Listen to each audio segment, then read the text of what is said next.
I never told them the old phone extension in the guest room still worked.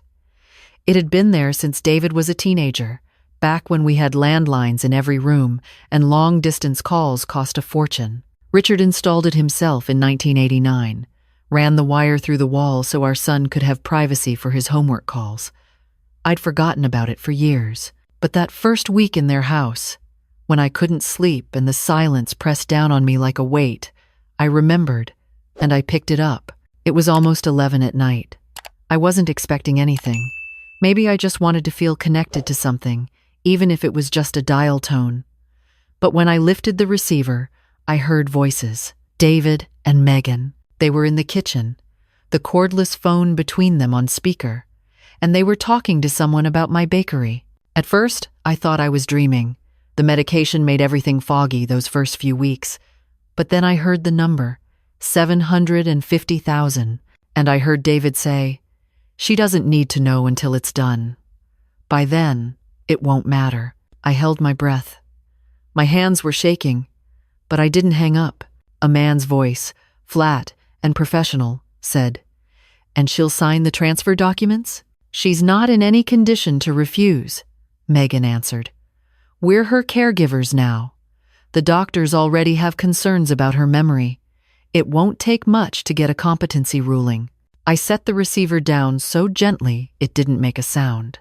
Then I sat on the edge of the bed and stared at the wall until the sky turned gray. They were selling sugar and flour.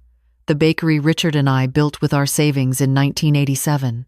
The bakery where I kneaded dough at 4 a.m. for 35 years. The bakery where David took his first steps, where we hosted his graduation party, where Richard collapsed behind the counter 3 years ago, flour still on his hands. And they thought I wouldn't notice. I should tell you how I ended up here. In April, I had what the doctors called a cardiac event. It wasn't a heart attack, not quite, but it was enough to scare everyone. Enough to make David drive down from the city with that look on his face. The one that says he's already made a decision and is just waiting for you to agree. "You can't live alone anymore, Mom. Not after this." I told him I was fine. I told him the bakery needed me. I told him I'd hired a new assistant, a young woman named Delia who was learning the recipes. "It's temporary," he said. "Just until you're stronger." Megan smiled, that careful smile of hers, the one that never quite reached her eyes. "We have the guest room all set up. You'll love it." I didn't love it. The room was beige and spotless and smelled like artificial lavender. The bed was too soft. The windows faced a brick wall. And every morning, Megan appeared at my door with a tray of food I didn't ask for and a pill organizer I didn't recognize. "Just some supplements," she said when I asked. "The doctor recommended them." I took them the first week. By the second week, I started hiding them under my tongue and flushing them down the toilet. They made me feel slow, heavy, like my thoughts were wrapped in cotton, but I didn't say anything. Not yet. I needed to understand what I was dealing with first. The morning after I heard them on the phone, I made my way to the kitchen. Slowly, with the cane they insisted I use. Megan was at the counter, scrolling through her iPad, a smoothie sweating next to her elbow. "Morning, Eleanor. Sleep well?" "Well enough." She didn't look up. "David left early for a meeting. He said he'd be back for dinner." "A meeting about what?" "Work stuff." She waved a hand vaguely. "You know how it is." I poured myself a cup of coffee from the pot she'd made.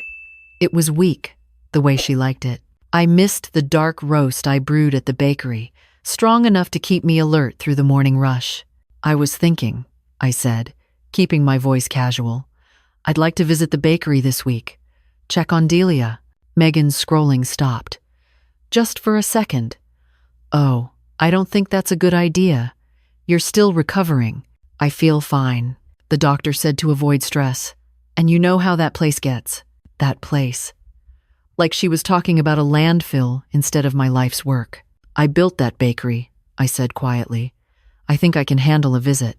She looked at me then, her eyes assessing. "Let's talk to David about it first. Okay?" I nodded. Let her think I was backing down. Let her think I was the confused old woman they needed me to be. That afternoon, While Megan was on a video call in her office, I found my cell phone. They'd taken it from me in the hospital for safekeeping, and I'd spotted it in David's desk drawer 2 days ago. I'd memorized where he put it, waited for my moment. I took it to the bathroom, locked the door, and called Delia. "Mrs. Whitmore?" Her voice was surprised but warm. "How are you? We miss you so much." "I'm fine, sweetheart. Listen, I need you to tell me something. Has anyone been by the bakery asking questions? Anyone official?" A pause. "Actually, yes. A man came by last week. Said he was doing some kind of assessment. David was with him. He measured the space, took pictures." My stomach dropped. "Did David say anything?" "Just that it was for insurance purposes." "Is something wrong?" "No," I said. "Everything's fine. Just keep doing what you're doing. And Delia, don't mention this call to anyone." "Of course, Mrs. Whitmore." I ended the call, deleted it from the history, and returned the phone to the drawer. Then I went back to my room and started making lists. The guest room had a small desk that Megan had filled with scented notepads and decorative pens, as if she expected me to write thank you notes all day. I pushed those aside and pulled out the leather notebook I'd brought from home. Richard gave it to me on our 25th anniversary.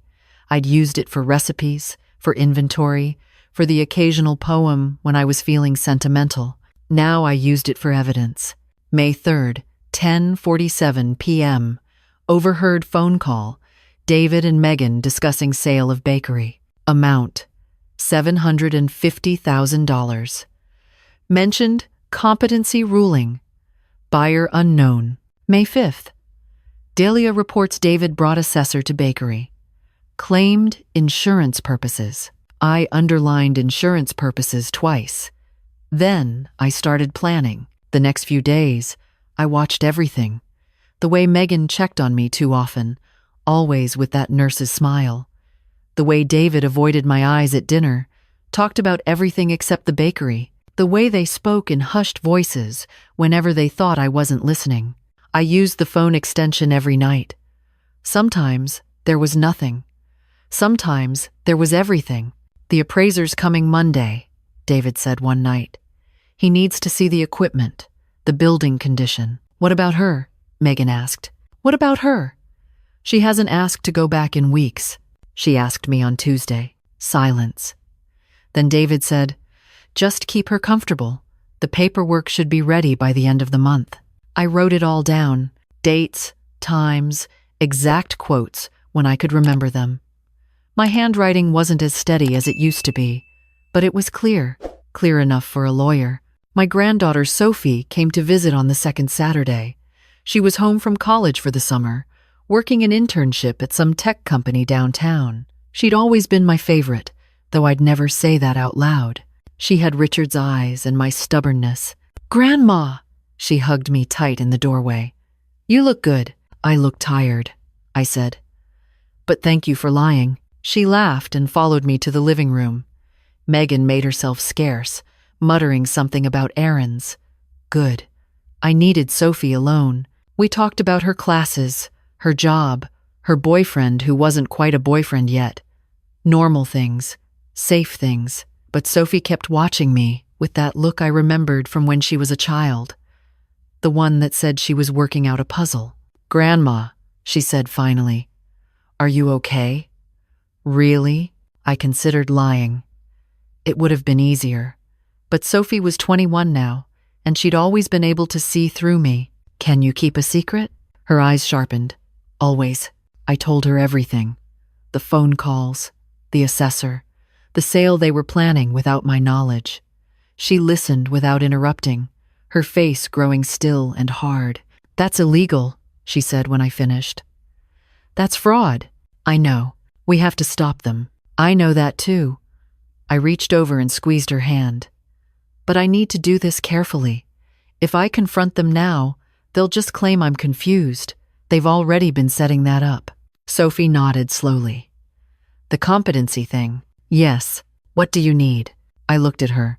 This girl who used to help me frost cupcakes when she was 5, who spent her summers at the bakery learning to braid bread dough, I need to get to my lawyer without them knowing. I need to make sure the bakery is protected. And I need you to keep your eyes open. Done. She didn't hesitate. I'll come by more often. Ask questions. See what I can find out. Be careful. Don't let them suspect. Grandma. She smiled, and for a moment she looked exactly like Richard. I've been watching crime documentaries since I was 12. I know how to play dumb. That Monday, I told Megan I wanted to go to the pharmacy. I need reading glasses, I said. The ones I have are scratched. She offered to pick them up for me. I declined. I need to get out of this house. I'm going stir-crazy. She couldn't argue without looking controlling, so she drove me herself, dropped me at the pharmacy entrance with a promise to pick me up in 30 minutes. I walked through the front door, out the back, and caught a cab to the law offices of Patterson and Webb on 3rd Street. Marilyn Patterson had handled our affairs for 20 years. She'd drawn up the deed when we bought the bakery building. She'd helped us structure the business. She'd sat with me after Richard died and explained what was mine and what wasn't. Eleanor. She stood when I walked in, surprise flickering across her face. I wasn't expecting you. That's the point. I sat down and told her everything.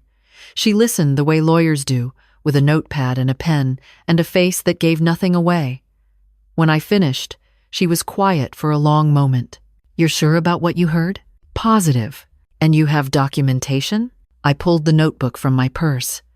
Every call, every date, every word I could remember. She flipped through it, nodding. This is good. This is very good. What can we do? She leaned back. First, we verify that you're the sole owner of the bakery property and business, which you are. David has no legal authority to sell anything without your signature. They're planning to claim I'm incompetent. Then we get ahead of that. I'll arrange for an independent cognitive evaluation, someone they haven't contacted. If you pass, and I have no doubt you will, that kills their argument. What else? We revoke any powers of attorney you may have granted.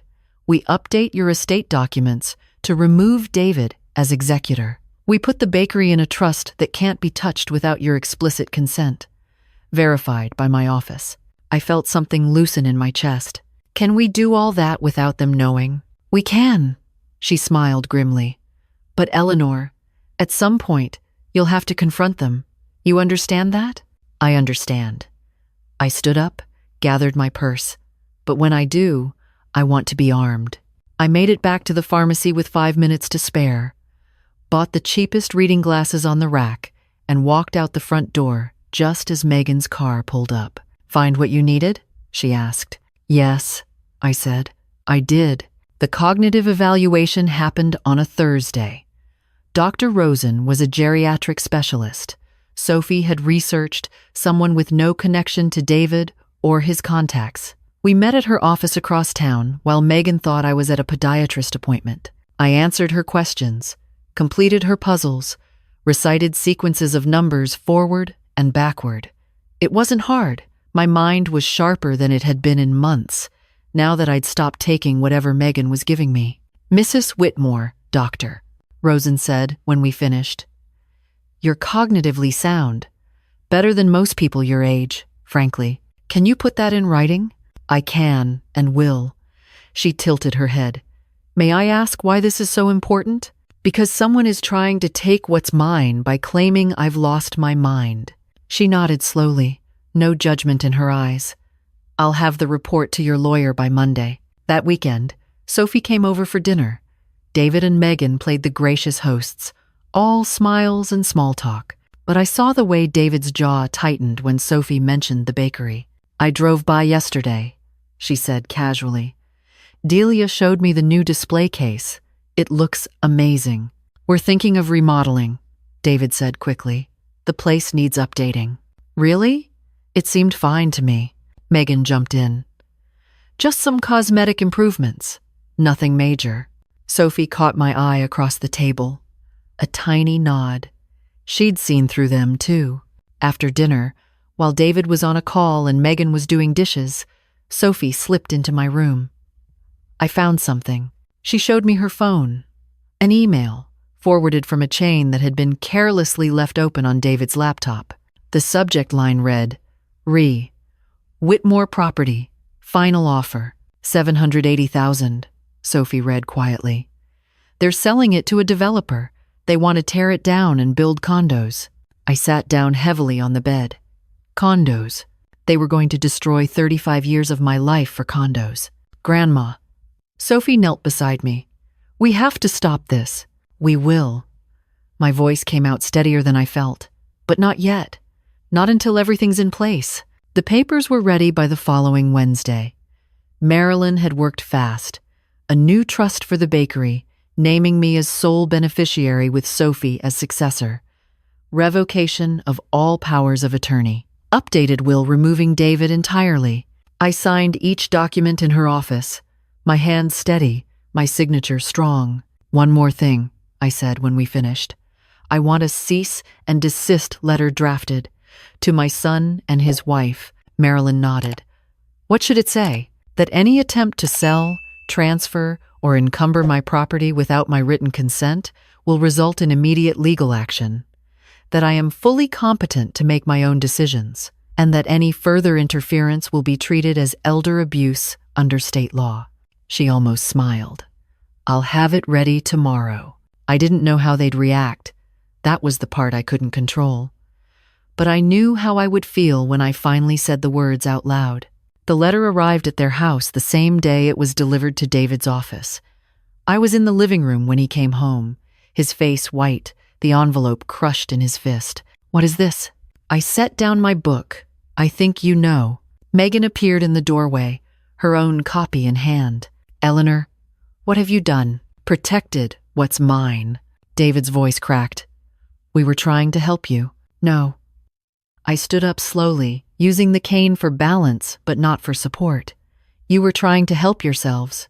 You thought I was too old, too tired, too confused to notice. You thought you could sell my bakery behind my back and I'd just accept it. It was for your own good, Megan started. Don't. The word came out sharp, final. Don't you dare tell me what's good for me. I built that bakery with my husband. I worked 60-hour weeks while raising your husband.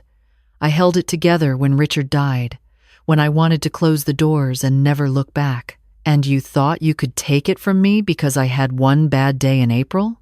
David sank into a chair. Mom, we didn't mean...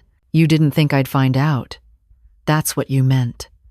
I walked to the window, looking out at the street I didn't recognize, the neighborhood that had never felt like home. I've revoked everything. The powers of attorney, the medical proxy, all of it. The bakery is in a trust now.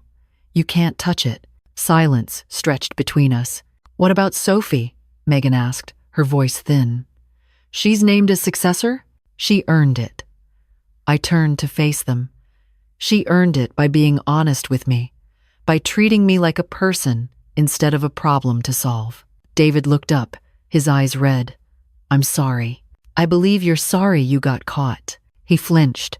Forgiveness isn't what you need, I said quietly. What you need is to take a long, hard look at who you've become and figure out if that's who you want to be. I left them there and went to my room. Started packing my suitcase. Sophie picked me up the next morning. She'd borrowed her roommate's car, a little blue Civic that smelled like coffee and air freshener. We loaded my bags into the trunk while Megan watched from the window, not saying goodbye. You ready? Sophie asked. I've been ready for weeks. The drive to the bakery took 45 minutes. I watched the city give way to the suburbs give way to the old neighborhood. And then there it was, Sugar and Flour, with its faded green awning and the wooden sign Richard carved himself. Delia was waiting at the door. She hugged me so tight I couldn't breathe. Mrs. Whitmore, you're back. I'm back. The bakery smelled exactly the same. Butter and sugar and yeast, the holy trinity of my life. I walked through the kitchen, touched the old Hobart mixer, ran my fingers along the wooden prep table that bore the scars of 1,000 batches of bread. Home.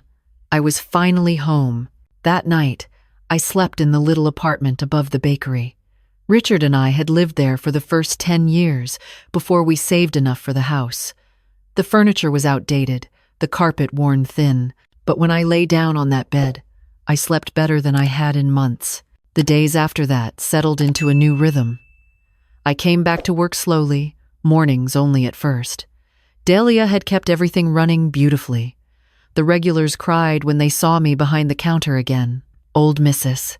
Chen, who'd been buying our almond cookies since 1990. The Thompson kids, all grown now with children of their own.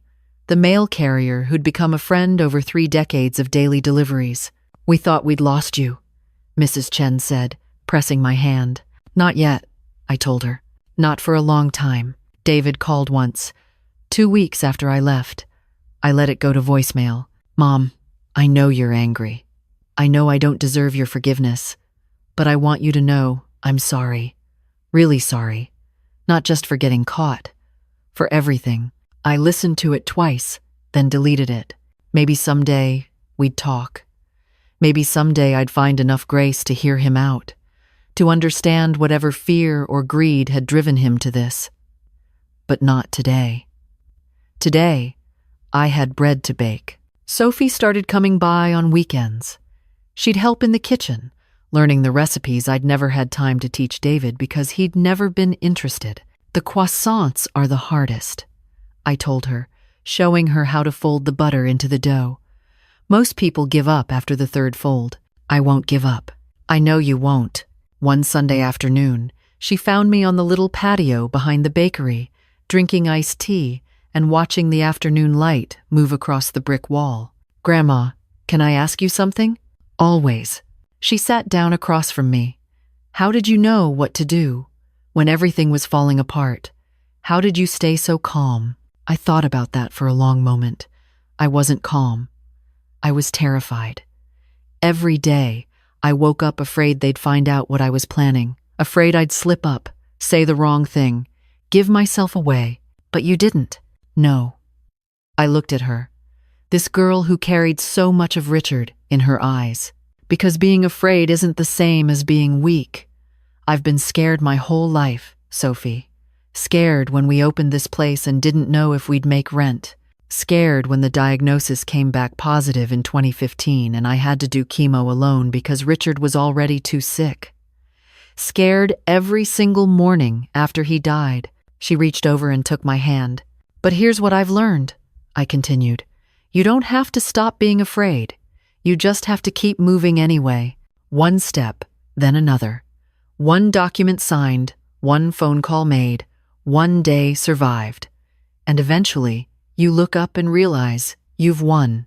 Sophie squeezed my hand. "I'm proud of you." "I'm proud of you too." The lawyer called in September. Marilyn's voice was warm but professional. "It's done. The trust is fully established. The property records are updated. No one can touch sugar and flour without your explicit consent." "Thank you." "Eleanor, what you did took courage. A lot of people in your situation would have just given up. Giving up was never an option."